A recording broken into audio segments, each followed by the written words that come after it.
مرکز میں دیر تک گفت و شنید ہوتی رہی۔ تب معروف جان عثمانو نے اعلان کیا کہ اب کھانے کا وقت ہو گیا ہے اور ایک نزدیکی ہوٹل پارس میں آپ کو خوش آمدید کہا جائے گا۔ ہم ان کے عملے کے ساتھ وہاں پہنچ گئے۔ معروف جان اور مراد ہاشم ہم سے چند منٹ پہلے وہاں پہنچ چکے تھے تاکہ ہمیں ویلکم کہہ سکیں۔ ظاہر ہے ازبک قومی کھانوں سے ہماری تواضع کی گئی۔ ازبک قومی کھانوں میں پلاؤ، شاشلک، لغمان، سموسے، شورپا کے علاوہ رنگ برنگے سلاد تھے۔ کھانے سے انصاف کرتے ہوئے یہ فیصلہ کیا گیا کہ طرفین اب باقاعدہ رابطے رکھیں گے اور دونوں ممالک کے عوام کو ایک دوسرے کی کامیابیوں سے باقاعدہ آگاہ کرنے کے لیے یہ کام کیا جاتا رہے گا۔ ہماری دوسری کئی ملاقاتوں کے علاوہ ایک خاص ملاقات جس کے بغیر ہمارا ازبکستان کا دورہ کامیاب قرار نہیں دیا جا سکتا وہ ہے پروفیسر تاش مرزا المرزائف صاحب سے ملاقات۔ موصوف ازبکستان بلکہ وسطی ایشیا میں ایک ماہر اردو دان ہیں۔ اردو کے لیے 30 سالہ محنت سے انہوں نے روسی لغات تیار کی ہے۔ آج کل ازبک لغات پر کام کر رہے ہیں۔ بزرگ اردو دان چند ماہ پہلے ایکسیڈنٹ کا شکار ہوئے، ٹانگ پر زخم آئے،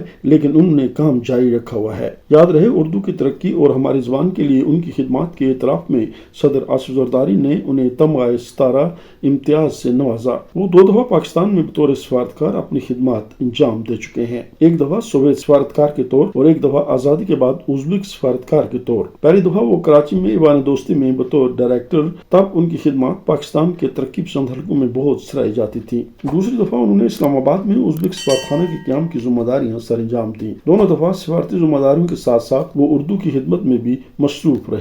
جناب تاش مرزا پاکستان کے زبان دانوں اور وسطی ایشیا کے ماہرین کے درمیان ایک قابل عزت اور علم والی شخصیت کے طور جانے جاتے ہیں۔ وہ Tashkent university of oriental studies میں زندگی بھر خدمات انجام دیتے رہے اور ان کے اردو طلباء و طالبات نہ صرف ازبکستان میں ہر قدم پر ملتے ہیں بلکہ دنیا بھر میں چھائے ہوئے ہیں، بلکہ پھیلے ہوئے ہیں۔ تاش مرزا صاحب کے گھر میں مشہور ازبک اردو دان خاتون مغیہ خانم بھی موجود تھیں، ان سے بھی گپ شپ ہوتی رہی۔ اس موقع پر حسب معمول ہمارا Tashkent university of oriental studies میں بھی جانا ہوا۔ اس سے قبل یہ انسٹیٹیوٹ آف اورینٹل اسٹڈیز تھا۔ اب کے نئے رنگ میں ایک نئی عمارت اپنی شان و شوکت دکھا رہی تھی۔ ہمارا استقبال یونیورسٹی کی ریکٹر رکسیوا گلچیرا شوکتوونا نے کیا۔ ان کے ساتھ ان کی اردو ڈپارٹمنٹ کی انچارج مخلصہ انصار الدینونا اور اردو کی ٹیچر مکتوبہ مرتضی خجائیوہ وغیرہ تھیں۔ دیر تک یونیورسٹی کی خدمات بطور ادارہ ایک نئے رنگ اور کامیابیوں کی تفصیلات معلوم ہوئیں۔ ہمیں یونیورسٹی کا تفصیلی دورہ کرایا گیا۔ یونیورسٹی میں داخل ہو تو تمام شعبوں سے متعلقہ ممالک کے جھنڈے لائن میں رکھے گئے تھے۔ اسی طرح ہر شعبے کے حال میں اس ملک کا جھنڈا موجود تھا۔ افسوس ہوا کہ ہمارا جھنڈا کہیں بھی موجود نہ تھا۔ البتہ ہمارے شعبے کے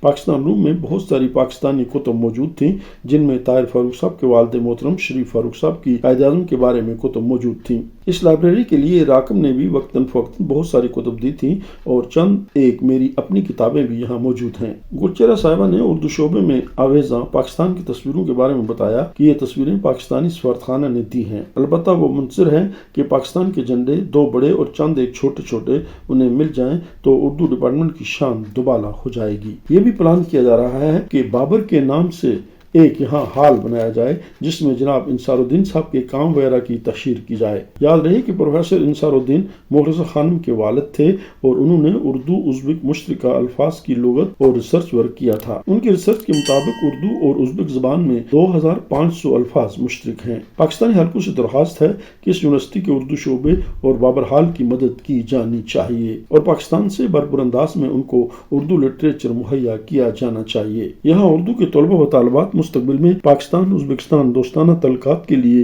ایک اثاثہ ہیں۔ گلچیرا صاحبہ نے کہا کہ وہ امید رکھتی ہیں کہ پاکستانی دوستوں کی طرف سے نہ صرف اردو شعبے اور بابر ہال کی مدد کی جائے گی بلکہ یونیورسٹی کے شعبہ صحافت کے ساتھ پاکستانی صحافتی ادارے تعاون کریں گے۔ طاہر فاروق صاحب نے یونیورسٹی کے شعبہ جرنلزم اور پاکستانی نیوز پیپر ایڈیٹرز کی تنظیم CPNE کے درمیان تعاون کے لیے متعدد تجاویز پیش کی۔ یہ بھی کہا گیا کہ ازبکستان میں ٹورزم کے لیے بہت بہتر مواقع پیش کیے جا رہے ہیں اور پاکستانی حضرت امام بخاری، حضرت امام ترمذی، قسم بن عباس، حضرت نقشبندی، امیر تیمور اور بابر کی تاریخ سے بخوبی واقف ہو سکتے ہیں۔ مدام گلچیرا، مدام مخلصہ، مدام مکتوبہ، پروفیسر تاش مرزا، مدام مہیا، پروفیسر معروف جان عثمانو، جناب ہاشم مرادو اور ابرار آقا، یہ سب لوگ ہمارے دورے کو کامیاب بنانے میں سرگرم رہے۔ یہ لوگ ازبکستان میں پاکستان کے ساتھ دوستی کے درخشندہ ستارے ہیں، ہمیں ان کی روشنی سے استفادہ کرنا چاہیے۔ دوستو، اگر آپ کو وسطی ایشیا کے بارے میں تازہ معلومات حاصل کرنے میں دلچسپی ہے